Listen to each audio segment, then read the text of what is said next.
এইবার আসো এটা প্রিকশন, যে তুমি এই ট্রিটমেন্টটা করবা, এই ট্রিটমেন্ট করতে গিয়ে তোমাকে কি কি ধরনের সাবধানতা অবলম্বন করতে হবে। খুব বেশি স্ক্রাবিং করলে স্কাল্প ক্ষতিগ্রস্ত হতে পারে।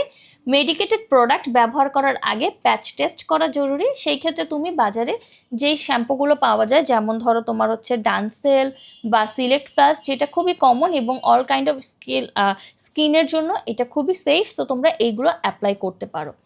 হেয়ার ড্রাই বা কেমিক্যাল ট্রিটমেন্টের পর অ্যান্টি ড্যান্ড্রাফ ট্রিটমেন্ট না করাই ভালো। তার মানে কেউ যদি রিসেন্টলি হেয়ারে বটক্স কিংবা হচ্ছে হেয়ার রিবন্ডিং করে থাকে কিংবা হেয়ার কালার করে থাকে বা চুলে কোনো ধরনের ডাই কালার ব্যবহার করে, তাহলে খুব কাছাকাছি সময়ের মধ্যে তাকে এই ট্রিটমেন্টটা না করানোই ভালো।